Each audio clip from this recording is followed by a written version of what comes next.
चौगाव ग्रामसेविकेस 15,000ची लाच घेताना धुळे एसीबीच्या पथकाने घेतले ताब्यात। धुळे जिल्ह्यातील शिंदखेडा तालुक्यातील चौगाव ग्रामपंचायत येथील ग्रामसेविका राजबाई पाटील यांना तक्रारदाराकडून 15,000 रुपयांची लाच घेणे चांगलेच महागात पडले आहे।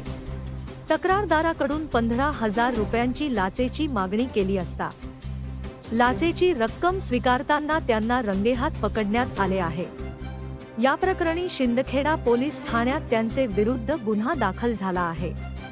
यातील तक्रारदार यांनी ग्रामपंचायत चौगाव येथे 15व्या वित्त आयोगांतर्गत पेव्हर ब्लॉक बसविण्याचे काम घेऊन ते काम पूर्ण केले असून सदर कामावर झालेल्या खर्चाचे बिल तक्रारदार यांना देण्यात आले होते। तसेच तक्रारदार यांनी मौजे चौगाव येथे रस्ता सिमेंट कॉन्क्रिटीकरणाचे काम केले असून त्या कामाकरिता झालेल्या खर्चाचे बिल त्यांना देण्यात आलेले नव्हते, म्हणून कारदार यांनी 1 महिन्यापूर्वी ग्रामसेविका राजबाई पाटील यांची भेट घेऊन त्यांनी केलेल्या रस्ता सिमेंट कॉन्क्रिटीकरणाच्या कामावर झालेल्या खर्चाचे बिल देण्याची विनंती केली।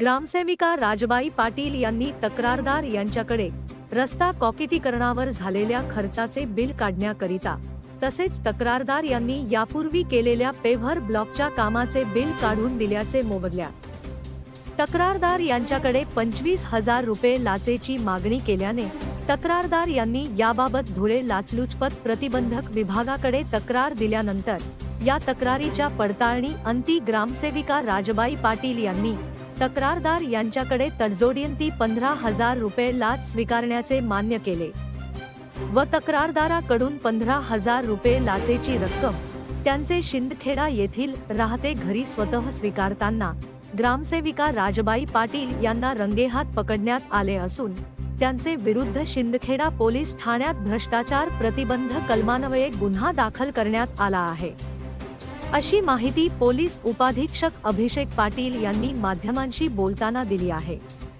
धुळे क्राईम न्यूज साठी अब्दुल रहमान मलिक, धुळे।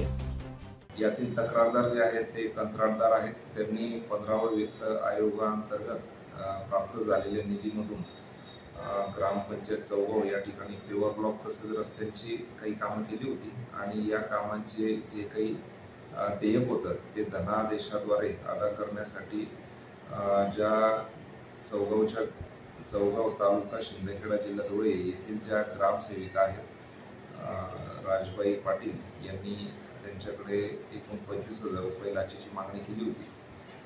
सदर लाचेची मागणी केल्यानंतर तडजोडीअंती 15,000 रुपये लाच रक्कम स्वीकारत असताना त्यांना अँटी करप्शन ब्युरो धुळेच्या पथकाने रंगेहात पकडलेले आहे आणि त्यांच्या विरुद्ध शिंदखेडा पोलीस स्टेशन येथे गुन्हा दाखल करण्याची प्रक्रिया सध्या सुरू आहे। नागरिकांना विनंती आहे की जो कोणी सरकारी अधिकारी अथवा कर्मचारी लाचेची मागणी करत असेल तर कृपया अँटी करप्शन धुळे कार्यालयाशी संपर्क करावा किंवा आमचा टोल फ्री क्रमांक 1064 यावर कृपया संपर्क करावा। धन्यवाद।